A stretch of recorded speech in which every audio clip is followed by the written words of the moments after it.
सर्वेभ्यो नमः।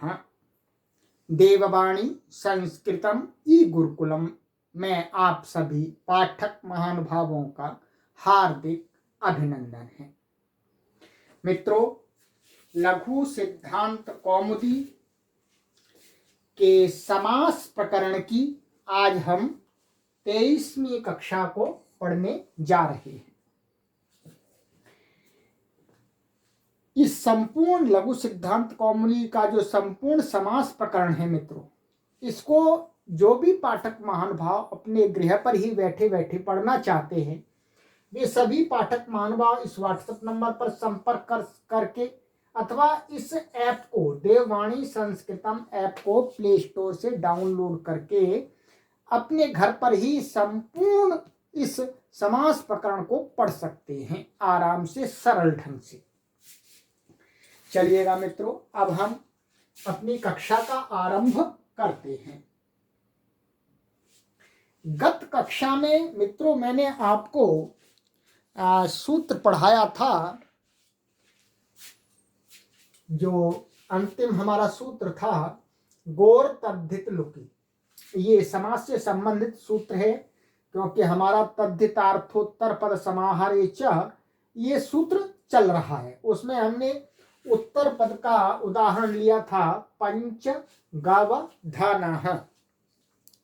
तो ये पंच गव धनः हमने उदाहरण आपको दिखाया था। ये तो ये पूरी मैंने सिद्धि आपको करा दी थी। ये उत्तर पद का उदाहरण हो गया था। अब आइएगा, इसके आगे जो ये सूत्र हमारा चल रहा था तद्धितार्थोत्तर पद समाहारे च, उत्तर पद का हमने उदाहरण देख लिया। आज हम इस कक्षा में आपको पढ़ाने जा रहे हैं समाहार का उदाहरण। माने समाहार में जो समास होता है समानाधिकरण का, वो तत्पुरुष समास कहलाता है। इसका उदाहरण मैंने गत कक्षा में ही आपको इशारा कर दिया था कि पंचगवम, क्या उदाहरण बनेगा? पंचगवम। तो पंचगवम हमको सिद्ध करना है, ठीक है। इसका जो लौकिक विग्रह होगा वो होगा पंचानाम गवाम समाहारः, ठीक है, पंचगवम। अब इसमें ये सूत्र प्रयोग होने हैं, 1, 2, 3 और ये 4 सूत्रों को इसमें सिद्धि में हमको प्रयोग करना पड़ेगा। तो पहले आइएगा, और 5वां वो सूत्र है, मुख्य सूत्र है। सूत्र तो और भी इसमें प्रयोग होंगे। तो अब देखिएगा,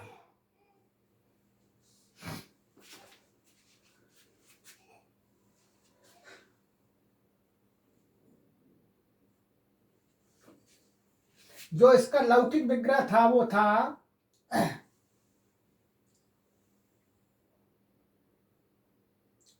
पंचानाम गवाम समाहारः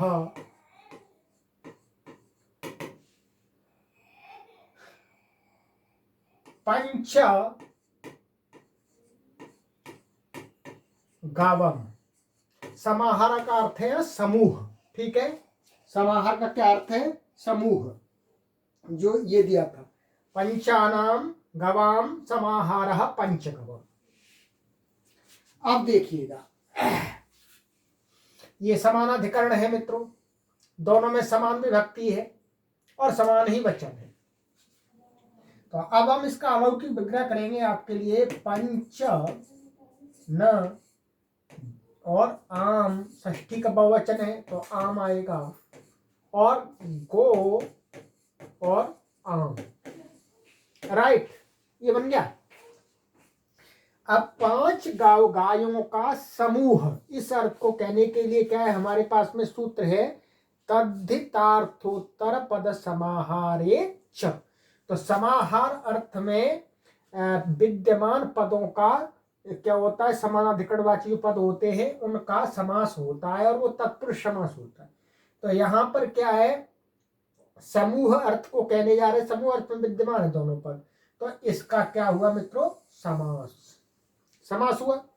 समास होने पर तद्धित समासाश्च सुपो धातु। समास किससे हुआ है ध्यान रखें, कोई पूछेगा तो तद्धित अर्थोत्तर पद समाहारे च, समाहार अर्थ में उस सूत्र से समास हुआ है। कृत तद्धित समासाश्च और सुपो धातु प्रातिपदिकयो पूर्वत लुक होकर के सारा कुछ आपका क्या बनेगा,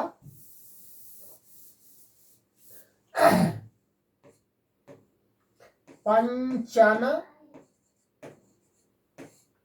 और ये गो, ऐसा बन गया। अब क्या है, ये न को हटाना है, तो वही पूर्व वाली प्रक्रिया है कि जो यहाँ आम का लोप हुआ है उसको प्रत्यारोपे प्रत्यय लक्षण से लक्षण मान करके सुप्तिगंतम पदम पद संज्ञा न लोपाह प्रातिपदिकांत से नकार का लोप हो गया। नकार का लोप हो गया तो आपका क्या बन गया मित्रों, पंच गो, ये बन गया। और ये कौन सा इसकी संज्ञा हुई है, तत्पुरुष समास, तत्पुरुष समास इसकी संज्ञा हुई है। अब हम थोड़ा सा आगे देख लेते हैं।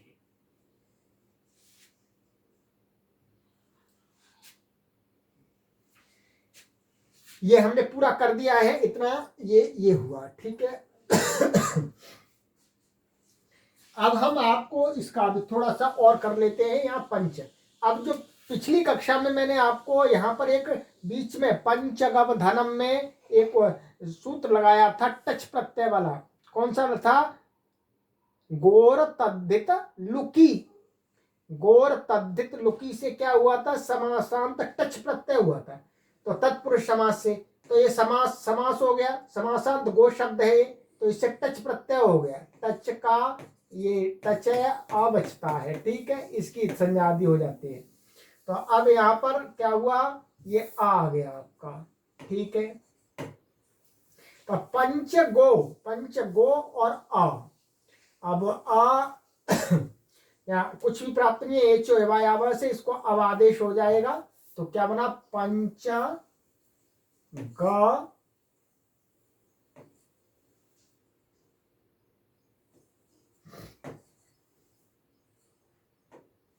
पंचगव, ये बन गया, ठीक है। अब इसमें कुछ हमको करना है, पंचगवम बनाना है। क्या बनाना है, पंचगवम।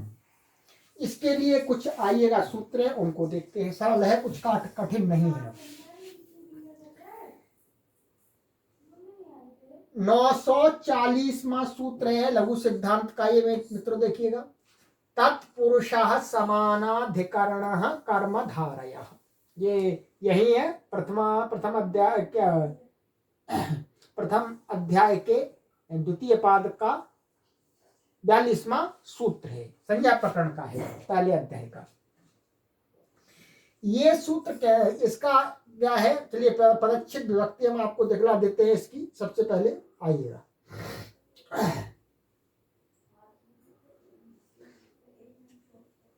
तत्पुरुषः प्रथमा विभक्ति एक वचनांतम, समानाधिकरणः प्रथमा विभक्ति एक वचनांतम, और कर्मधारयः प्रथमा विभक्ति एक वचनांतम। सरल है, कोई समास इसमें नहीं है।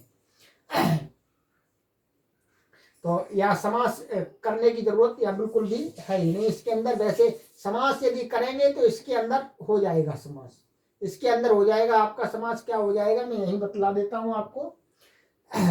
समानम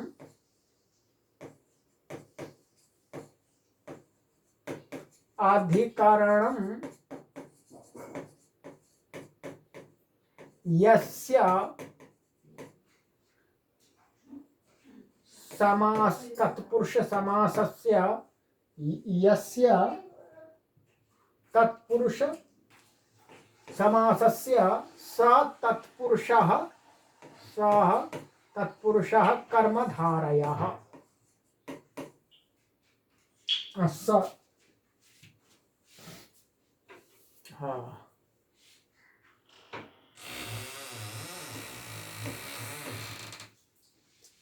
सा समानाधिकरण है, ऐसा होगा ना।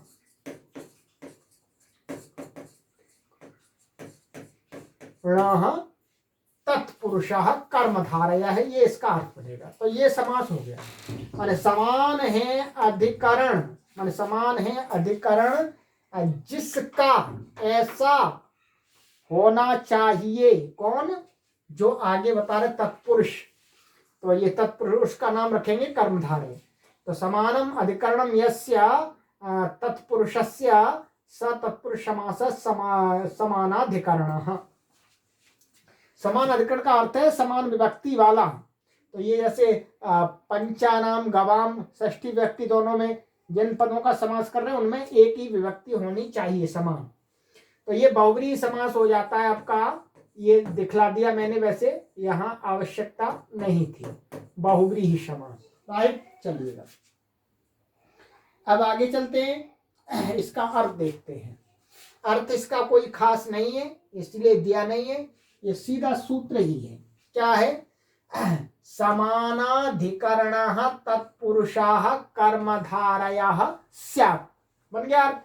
माने समान विभक्ति वाला जो तत्पुरुष समास है उसकी क्या हो जाती है? कर्मधारय संज्ञा। तत्पुरुष समास भी रहता है, उसका एक और नाम रख दिया गया कर्मधारय। अब ये जो हमारा था आपका ये पंचगव, तो पंचगव ये समान विभक्ति वाला है और ये तत्पुरुष भी है। ठीक है, तत्पुरुष भी है इसलिए इसकी क्या हो गई? कर्मधारय संज्ञा। ये तत्पुरुष भी है, कर्मधारय संज्ञा भी है। कर्मधारय को मान करके शास्त्र के अंदर जो कुछ भी कार्य कहा गया है स्वर आदि वो इसको भी होंगे। तो अब इसके दो नाम हो गए, कौन कौन से हो गए? तत्पुरुष और कर्मधारय, ये ध्यान रखेंगे। ठीक है,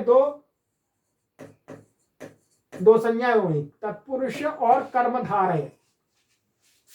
अब आइएगा आगे, ये इसका सरल सूत्र है, ये कर्मधारय संज्ञा विधायक सूत्र था। अब है आगे वाला सूत्र लगेगा संख्या पूर्वो द्विगुः। ठीक है, सरल है पूरा। इसमें पदच्छेद देखिएगा,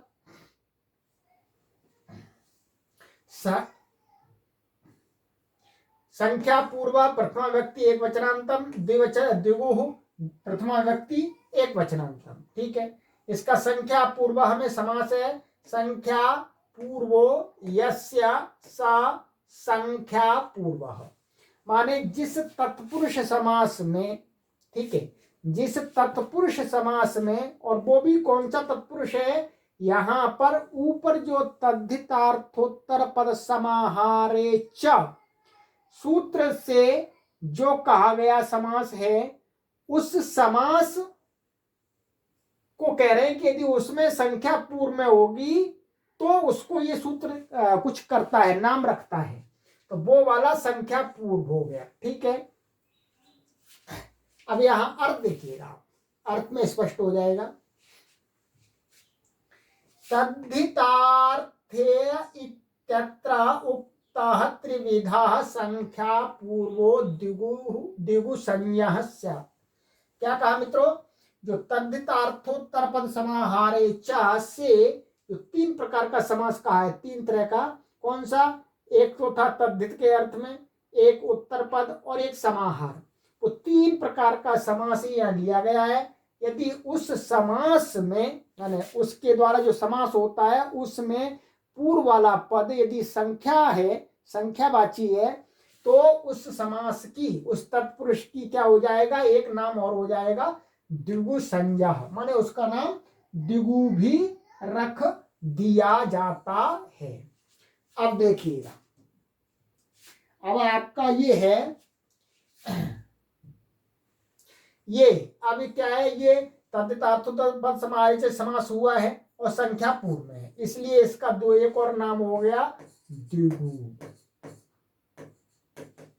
ठीक है, ये तीन संज्ञाएं हो गई, तत्पुरुष, कर्मधारय और द्विगु। राइट, चलिएगा अब यहां कुछ काम करना है इसलिए ये कर रहे हैं सारा। आगे सूत्र आ रहा है लघु सिद्धांत कौमुदी सूत्र संख्या 942 द्विगुरेक वचनम। क्या? द्विगुरेक वचनम। इसका पदच्छेद देख लीजिएगा। द्विगु प्रथमा विभक्ति एक वचनांतम और एक वचनम प्रथमा व्यक्ति एक वचनांतम, ये स्वयं ही, ठीक है, सरल है, कोई समास नहीं है। अब आगे समास देखिए, वो अर्थ देखिएगा इसका। द्विगर्थाः समाहाराः एकवत् स्यात्।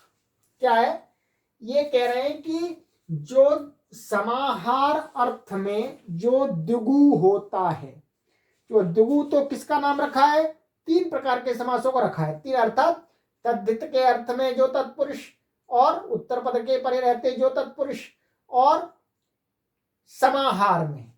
तो इन तीनों प्रकार की में संख्या पूर्व में होगी तो उसका नाम रखा था द्विगु, ऊपर वाले सूत्र से संख्या पूर्व द्विगु हो।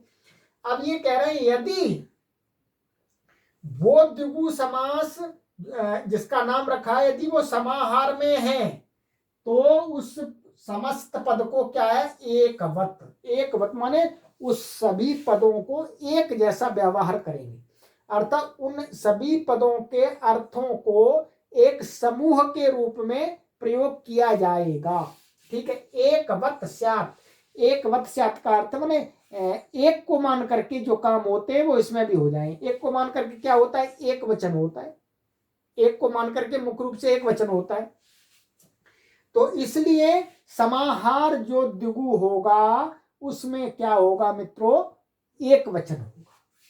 ये निश्चित कर लिया हमने, इतना ये कर लिया, एक वचन का प्रत्यय आएगा। इसलिए क्या उदाहरण बनाया है यहाँ पर, पंचगावम है तो 5 मन अधिक गाय, फिर भी एक वचन आएगा, एक वचन आया। और लिंग का निर्धारण भी कैसे होगा उसके लिए आगे सूत्र बता रहे हैं, देखिएगा 943, सा नपुंसकम, सरल है पूरा, आ जाइएगा, ये देखिएगा, साह प्रथमा विभक्ति एक वचनांतम, नपुंसकम प्रथमा व्यक्ति एक वचनांतम, कोई इसके अंदर समास नहीं है। ये कहते हैं कि सह, सह, ये अष्टाध्यायी में मैं आपको दिखला देता हूं तो सरलता हो जाएगी आपको।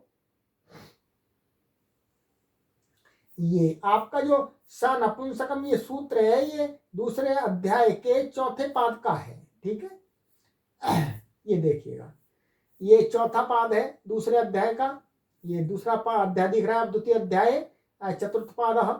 तो यहां पर ये सूत्र है, देखिएगा, सा नपुंसकम, सा क्या है, ऊपर से इसमें ये आता है द्विगु, द्विगु रेक वचनम, ये हमने पढ़ा था, तो द्विगु आता है। तो इस द्विगु को कहा कि भाई ये द्विगु है, ये जो समाहार वाला है ये कैसा होता है, ये एक नपुंसक लिंग भी होता है। इसका लिंग क्या होता है, नपुंसक लिंग, एक वचन होता है नपुंसक लिंग। ये दोनों सूत्र पढ़ लिए यहाँ पे। तो अब इस सूत्र से ने क्या किया मित्रों, सनपुंसकम, सनपुंसक माने जो द्विगु है समाहार वाला वो नपुंसक लिंग भी होता है। अब देखिएगा अर्थ देखिएगा, समाहारे द्विगु द्वंद्वश्च नपुंसकम स्यात्। तो यहां द्वंद्व की कोई बात नहीं अभी, तो समाहार अर्थ में द्विगु समास यदि कोई है तो वो नपुंसक लिंग हो जाना चाहिए। और द्वंद्व, द्वंद्व माने एक समाहार द्वंद्व और होता है, ये आगे पढ़ेंगे, इतरेतर योग द्वंद्व और समाहार द्वंद्व, तो उसको इनका लिंग क्या होता है, नपुंसकम, नपुंसक लिंग होता है, ठीक है।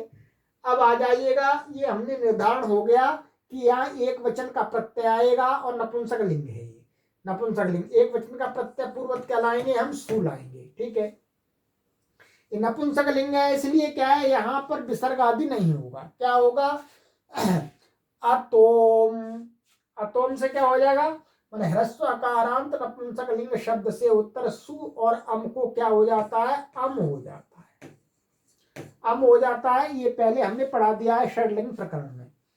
तो अम हो गया और अमी पूर्वा से पूर्व रूप होकर के क्या बन गया, ये आपका पंचगवम, पंचगवम ये बन गया पूरा आपका, ठीक है। अब इसकी तत्पुरुष संज्ञा भी है, कर्मधारय संज्ञा भी है, द्विगु संज्ञा भी है। ये तत्व समास की ये संज्ञाएं हैं, तीनों संज्ञाओं को मान करके और भी कोई काम प्राप्त है शास्त्र के अंदर वो हो जाएगा। यहाँ पर मुख्य रूप से समास करना दिखलाया गया है। स्वर आदि की प्रक्रिया स्वरों के प्रकरण में रखी गई है मित्रों। चलिएगा, ये हुआ आपका, क्लियर हुआ आपका। क्या क्लियर हुआ? तत्पुरुषः समानाधिकरणः कर्मधारयः, अर्थात समानाधिकरण वाला माने एक समान विभक्ति के पदों से जिस तत्पुरुष का समास हुआ है उसका नाम रखा गया कर्मधारय एक और तत्पुरुष तो रहेगा ही, उसका बाद नहीं है। और यदि संख्या पूर्वो दिगु, जो तद्धितार्थोत्तर पद समाहारे च से जो सूत्र से समास हुआ है, यदि उन के द्वारा सब उसके द्वारा जो समास किया गया जो पद है उसमें यदि पूर्व में संख्यावाची कोई पद होगा तो उसका एक नाम और रख दिया गया दुगु। ठीक है। और जो दुगु समास होगा, दुगु समास होगा वो कैसा होता है? एक वचन होता है और लिंग उसका क्या होता है? नपुंसक लिंग। आप ये ध्यान रखेंगे, कोई पूछे आपको कि भाई समाहार द्वंद्व में अथवा दुगु में नपुंसक लिंग कौन सा होता है, तो आप कहेंगे स नपुंसकम, अर्थात वह नपुंसक लिंग होता है। इसलिए अब ये क्या उदाहरण बना आपका? पंचगव्यम। तो ये मित्रों आपका पूरा हुआ। अब ये समानाधिकरण वाला आगे समास आ रहा है, विशेष समास, जिसका बहुत प्रयोग होता है। इसको मैं आपको आगे की कक्षा में पढ़ाऊंगा। विशेषण विशेष्यण बाहुल्यम, ये तत्पुरुष समास का बहुत ही विशेष अंग है। ठीक है, तो इसको अच्छे से पहले देखिएगा तो और अच्छी तरह समझ में आएगा। एक एक वीडियो को 2-2 3-3 बार देखिएगा मित्रों। ठीक है, चलिएगा मित्रों, इस कक्षा को यहीं विराम देंगे और आगे की कक्षा में आपसे मिलते हैं मित्रों। और जो भी हमारे पाठक महानुभाव संपूर्ण समास प्रकरण को लघु सिद्धांत कौमुदी के पढ़ना चाहते हैं वे सभी इस व्हाट्सएप नंबर पर संपर्क करके प्राप्त कर सकते हैं और इस देववाणी संस्कृतम ऐप को डाउनलोड करके प्राप्त कर सकते हैं। अस्तु सर्वेभ्यो नमः।